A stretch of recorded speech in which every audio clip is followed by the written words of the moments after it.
She filed a restraining order claiming I was emotionally abusive for questioning her spending. I didn't contest it, just closed all the cards and canceled the lease I was guaranteeing. Her lawyer called 72 hours later, begging to work something out. I, 31 male, got served with a restraining order on a Thursday afternoon at my office.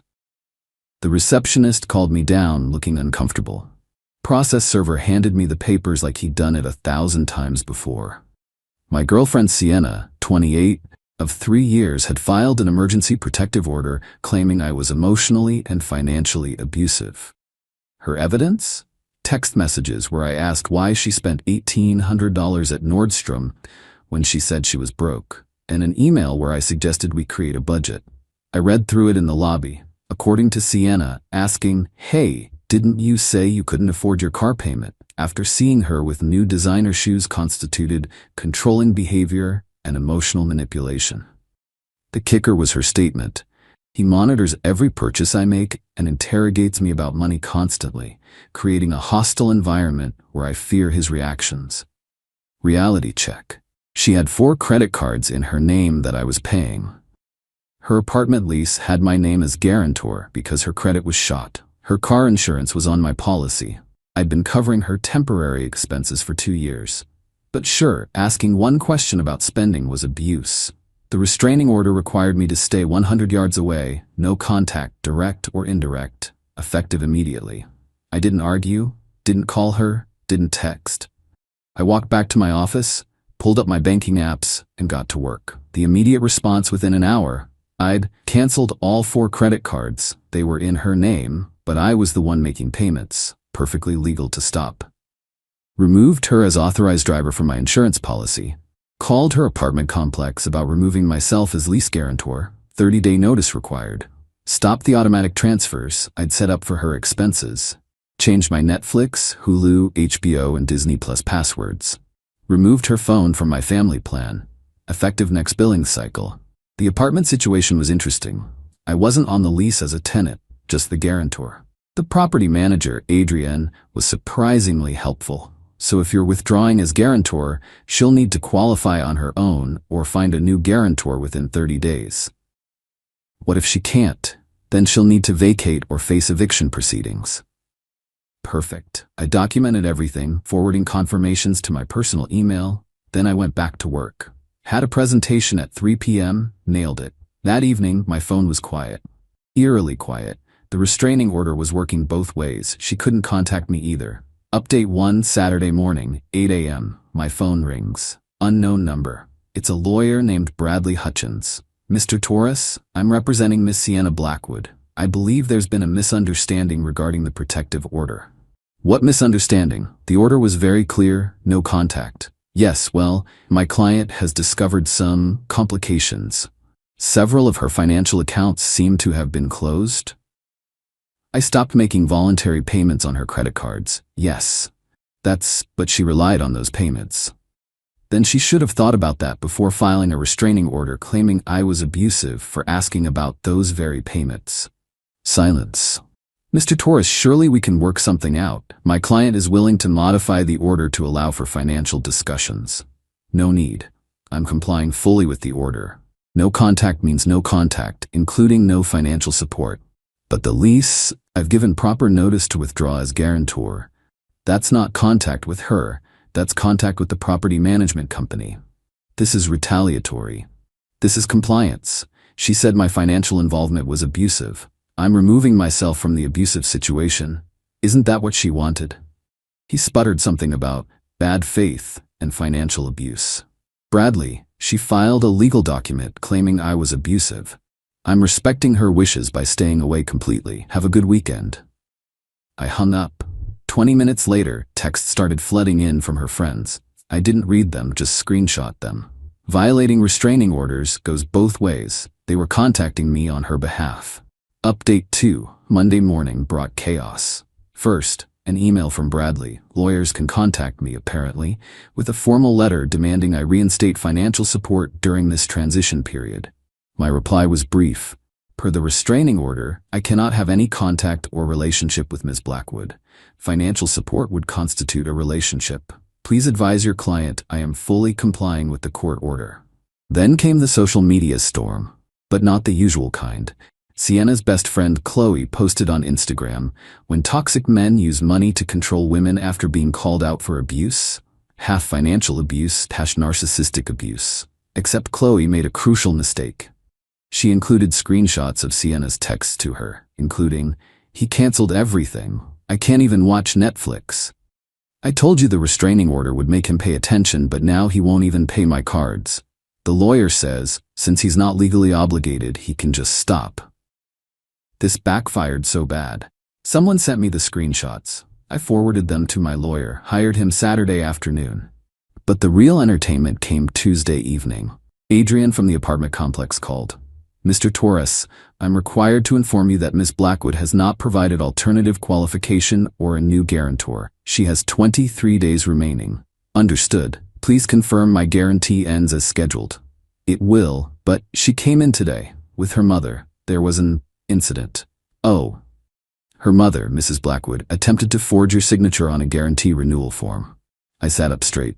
"Excuse me? We have cameras, and your signature on file. It was obviously forged. We've referred the matter to our legal department and local authorities." Holy crap. Update 3. Sienna's mother, Lois, tried to contact me through my LinkedIn professional networking site not covered by restraining order, apparently. Her message, "Evan, this is ridiculous. You and Sienna had a small disagreement and now you're destroying her life. Be a man and fix this." I didn't respond, just screenshot it.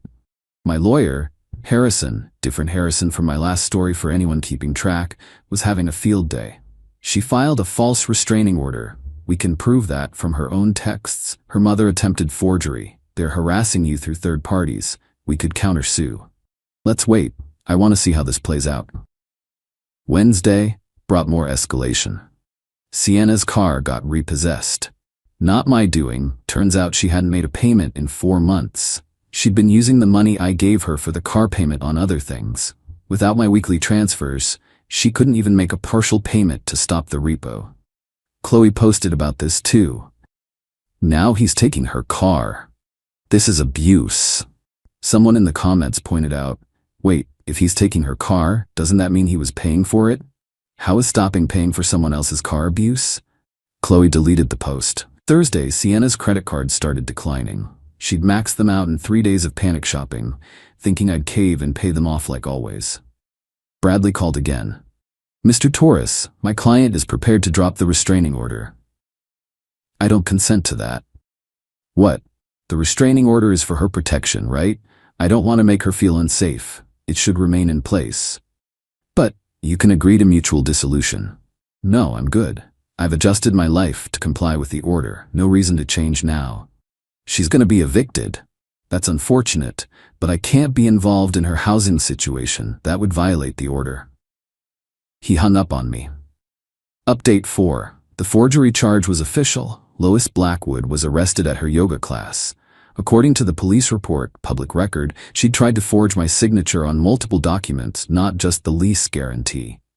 She'd also attempted to add herself to my car insurance policy as Sienna's guardian. Sienna is 28, and tried to open a credit card in my name.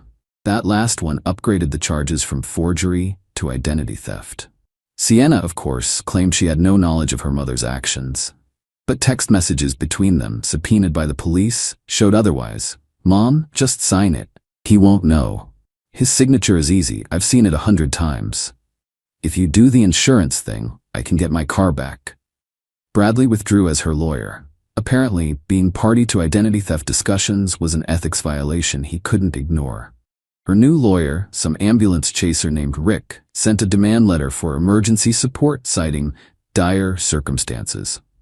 Harrison responded beautifully. "Our client notes that requesting financial support from someone Ms. Blackwood claims is abusive would put her in danger. We cannot in good conscience facilitate such a dangerous situation." Meanwhile, I was living my best life. Started taking cooking classes with the money I wasn't spending on Sienna. Posted a few photos on Instagram, nothing petty, just me making pasta from scratch.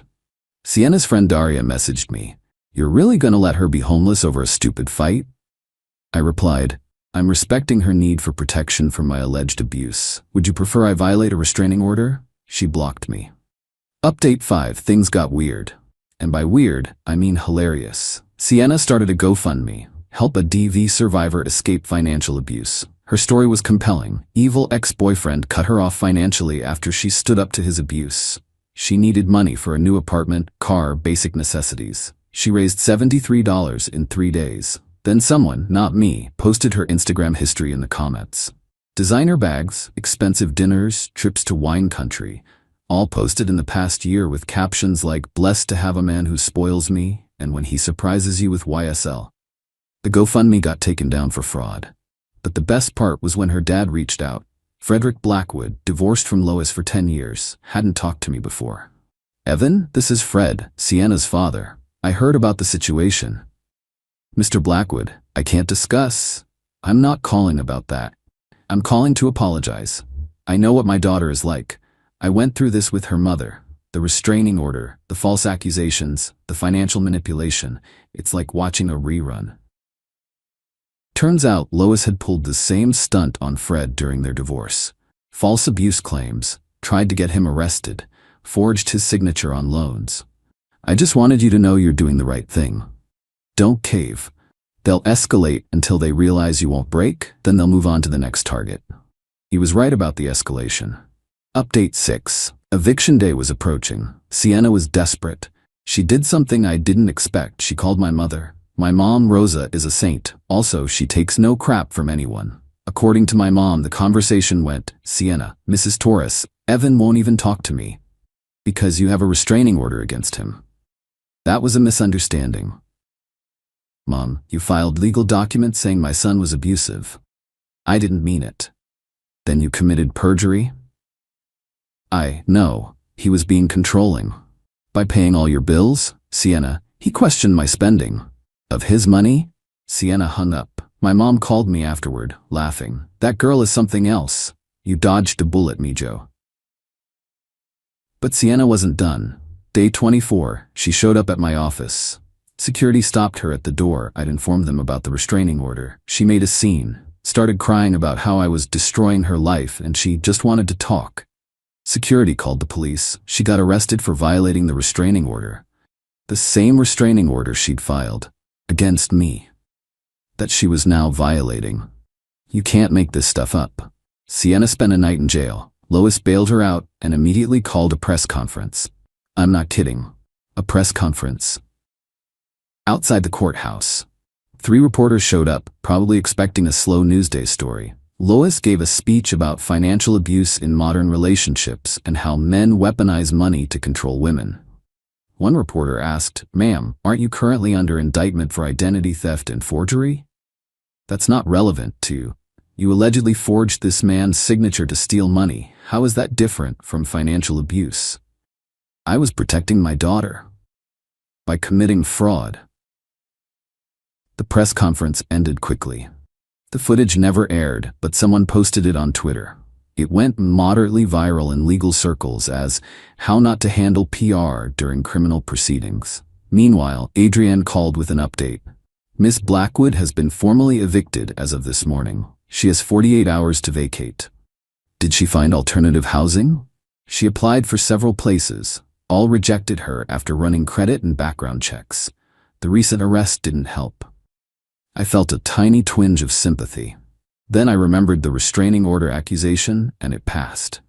Final update. The conclusion was almost anticlimactic. Sienna moved back with Lois, who was out on bail. Their apartment was a 1-bedroom in a sketchy part of town, quite a downgrade from Sienna's luxury apartment I'd been guaranteeing. The restraining order was still in effect. Sienna tried to have it dismissed, but the judge noted her violation of it and decided it should remain for both parties' protection. Rick, her new lawyer, made one last attempt.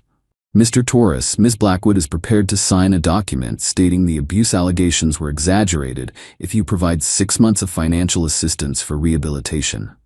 Rehabilitation from what? Financial adjustment disorder. You just made that up. She's suffering from consequences. This is cruel. This is accountability. He gave up after that. I ran into Chloe at Whole Foods. She tried to duck into the cereal aisle, but we made eye contact. "How's Sienna?" I asked, genuinely curious. Chloe looked uncomfortable. "She's working, retail, living with her mom." "Good for her. She really did care about you, you know. She just got scared when you started asking about money. Scared enough to file false abuse allegations? That was Lois's idea. She said it would make you realize how serious Sienna was about needing space. Space for my questions, but not for my wallet." Chloe winced.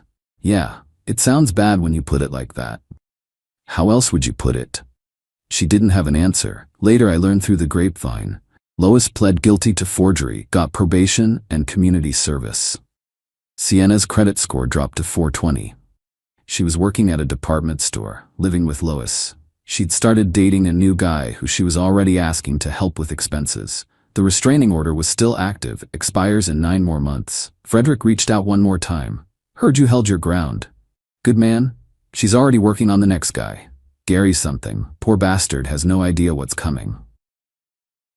As for me, I took the money I'd been spending on Sienna, roughly $3,500 a month, and increased my 401k contributions, started a legitimate investment portfolio, took that cooking class series, bought a really nice espresso machine, still had money left over. The restraining order remains my favorite ironic souvenir. She filed it to manipulate me into submission.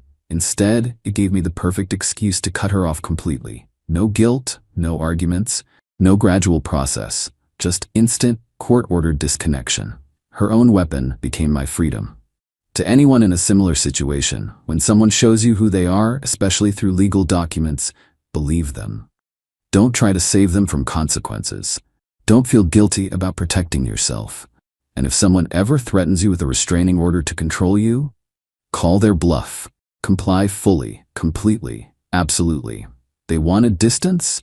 Give them the entire universe. Sometimes the best response to manipulation isn't resistance. It's enthusiastic compliance that reveals their true intentions. Sienna wanted me gone, but my money to stay. The restraining order made that legally impossible. She played herself with paperwork. Cool? Cool. P.S. To the 3 people who messaged me saying I was actually abusive for cutting her off. She literally filed legal documents saying my financial involvement was abuse. I agreed and removed it. If that's abuse, then I'm confused about what she actually wanted. P.P.S. Yes, this is all legal. No, stopping voluntary payments isn't violating any law. No, refusing to be someone's ATM isn't abuse. Die mad about it.